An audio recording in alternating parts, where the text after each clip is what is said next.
जय श्री कृष्ण माऊली. संतांचे बोल यूट्यूब चॅनलमध्ये आपले स्वागत आहे. आपल्याला आज काय सांगणार आहे? पैठणचे शांतीब्रह्म एकनाथ महाराज ह्यांनी समाधी कशी घेतली व कुठे घेतली हे आज आपल्याला सांगणार आहे. आत्ताच आपण तुकाराम बीज विषयी माहिती दिलेली आहे. आता तुकाराम बीज संपलेली आहे. आता आपण देहूवरून सरळ पैठणला निघावं. आता पैठणमध्ये काय आहे? एकनाथ षष्ठी. एकनाथ षष्ठी म्हणजे काय?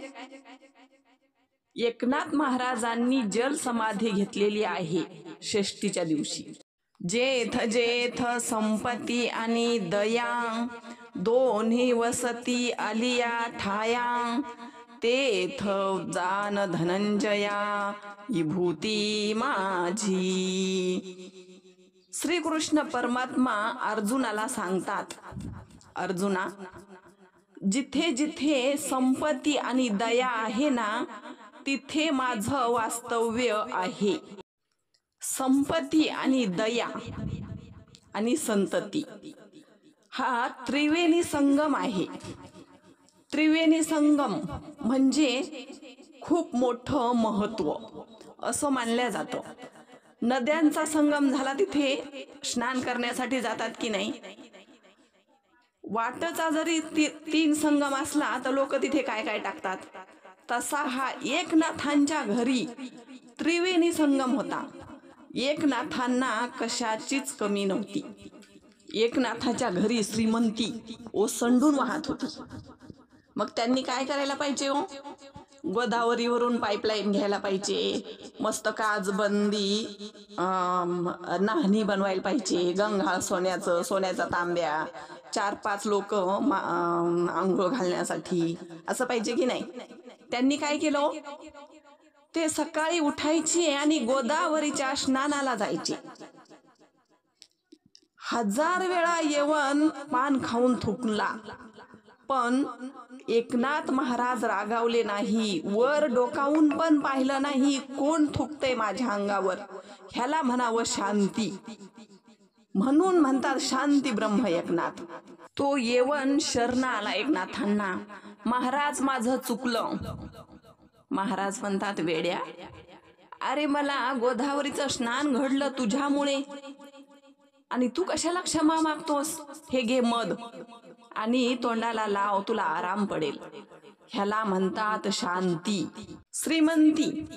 श्रीमंती ओसंडून वाहत आहे आपल्या घरी आणि छोटंसं मूल अन्नासाठी रडत आहे.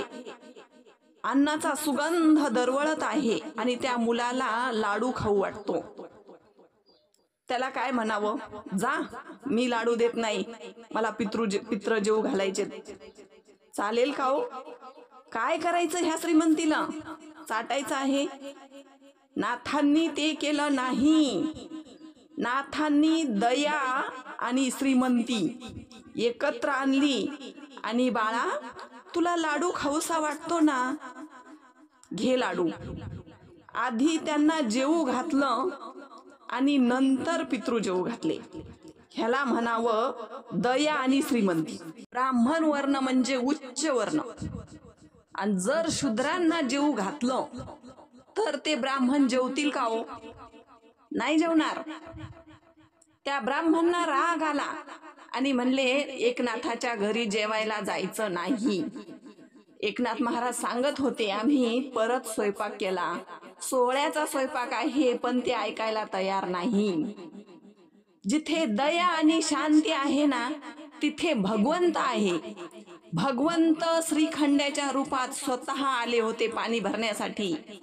नाथांच्या घरी पाणी भरत होते. द्वारकेची मूर्त एक नाथा घरी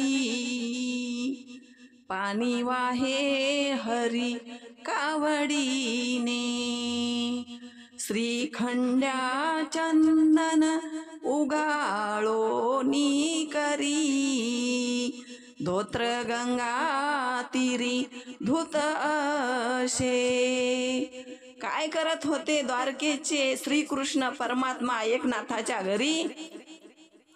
कावडीनं पाणी भरावं, चंदन उगाळून द्यावं देवपूजेसाठी, धोत्र जाऊन गोदावरीच्या नदीत धुवून आणावीत, गिरजा मातेला मदत करावी, सडा समर्जन करावं आणि स्वयंपाकात मदत करावी, पूर्ण पडलेली कामे करावीत.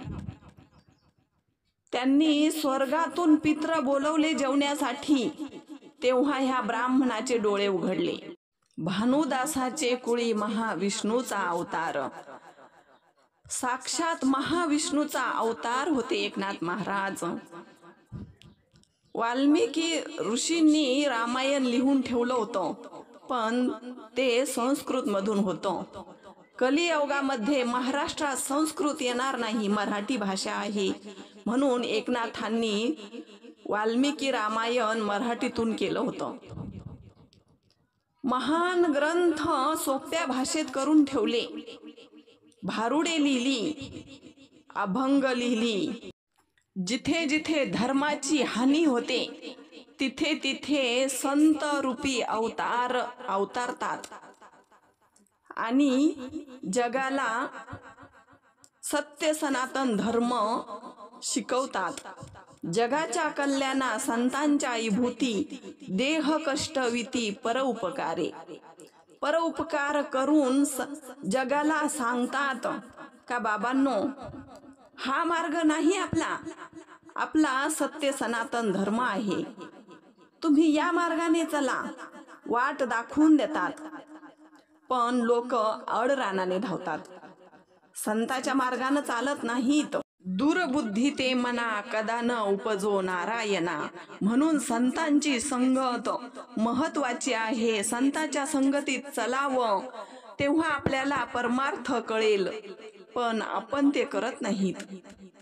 संत एकनाथ महाराज दया, शांती, क्षमा त्रिवेणीचा संगम होता. एकदा काशीवरून गंगोदक आणलं आणि गाढवाच्या तोंडात टाकलं. ब्राह्मण गर्विष्ठ उच्च वर्णाचे, अरे रे, ह्या एकनाथाला काहीच समजत नाही, गाढवाला एवढ्या लांबून गंगोदक आणून गाढवाला पाजलं, काय एकनाथा, तुम्हाला काहीच समजत नाही असं म्हणावं.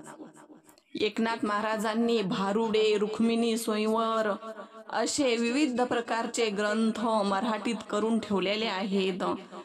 भारुड, गवळणी, अभंग, त्यांचं अवतार कार्य संपन्न झालं. जोपर्यंत मनुष्य आहे तोपर्यंत त्याची कीर्ती समजत नाही. जेव्हा देह सोडून जाईल ना, तेव्हा समजतं नाही, ही महान विभूती होती. एकनाथ महाराजांनी देह सोडला आणि एकनाथ महाराजाची अंत्ययात्रा निघाली. तेवढ्यात एका मुलीची बोलवण आली. ती बाई काय म्हणते, ह्याला काय आताच मरायचं होतं? समोरून मुर्दा आला, माझ्या पोरीची बोलवण चाललेली आहे. बोलवण म्हणजे मुलगी सासरी जाणे. एकनाथ महाराज म्हणले, बाई ग, तुझ्या मुलीची बोलवण आनंदात जाऊ दे, मी नंतर जाईन. एकनाथ महाराज ताडकन उठून बसले. इच्छा मरण म्हणजे साधं आहे का हो? फक्त ते संत आणि देव यांनाच माहिती आहे इच्छा मरण काय असतं ते. एकनाथ महाराजांनी पुन्हा देह सोडला. एकनाथ महाराजाला तिरडीवर टाकलं, खांद्यावर घेतलं. लोक म्हणायला लागले, चौघाच्या खांद्यावरूनच चाललाय, तेव्हाच गेला असता तर काय झालं असतं? हे ऐकून जनार्दन स्वामी म्हणतात, एकनाथा उठ, पंचमेळा पूर्ण कर, नको जाऊस. एकनाथ महाराज ताडकन उठून बसले. जनार्दन स्वामीचे बोलणे ऐकून एकनाथ महाराज उठून बसले आणि म्हणतात, याजसाठी केला होता अट्टहास, शेवटचा दिवस गोड व्हावा. एकनाथ महाराजाला आनंद वाटला आणि उठून बसले. आणि असा पंचमेळा होता एकनाथ महाराजाच्या जीवनामध्ये. फाल्गुन वद्य षष्ठी, त्या दिवशी फार मोठं महत्व आहे. योगायोगाच्या गोष्टी आहेत ह्या. नाथाचे गुरु जनार्दन स्वामी यांचा जन्म ह्याच दिवशी झालेला आहे. जनार्दन स्वामींना दत्तगुरूचे दर्शन याच दिवशी झालेलं आहे. जनार्दन स्वामींनी नाथांना अनुग्रह याच दिवशी दिलेला आहे. जनार्दन स्वामीचे देह अवसान याच दिवशी झालेला आहे आणि एकनाथ महाराजांचे देह अवसान ह्याच दिवशी. असा पंचमेळा ह्या एकनाथ वद्य षष्टीला झालेला आहे. बघा हा योगायोग, काय सांगावं ह्याचं महत्व आणि ह्याचा आनंद तर एवढा संत मंडळींना वाटतो. जसा अयोध्येमध्ये राम जल समाधी घेण्यासाठी निघालेले आहेत आणि पूर्ण अयोध्या रडत आहे. प्रभू तुम्ही जाऊ नका म्हणून सगळे शोक करत आहेत आणि आम्हाला पण तुमच्या बरोबर न्या असं म्हणत आहेत. त्याच प्रकारे एकनाथांचा जल समाधी सोहळा झालेला आहे. सगळे संत मंडळी रडत होते. संत मंडळीला वाईट वाटत होतं. एकनाथ षष्टी म्हणजे हा एकनाथ महाराजांचा समाधी सोहळा आहे. आज एकनाथ षष्टीच्या दिवशी आज पण श्रीखंड्या तिथे येऊन तो रांजण भरतो कावडीने. सांगा एवढं महत्व आहे एकनाथ महाराजांचं. हे चरित्र ऐकावं त्याचे कान तृप्त होतात आणि त्याला कशाचीच कमतरता भासत नाही. म्हणून एकनाथ चरित्र नक्की ऐका. आरती एकनाथा महाराजा समर्था, त्रिभुवनी तुची थोर, जगद्गुरु जगन्नाथा. आरती एकनाथा. एकनाथ नाम सार, वेदशास्त्राचे गुज, संसार दुःख नाशे, महामंत्राचे बीज. आरती एकनाथा.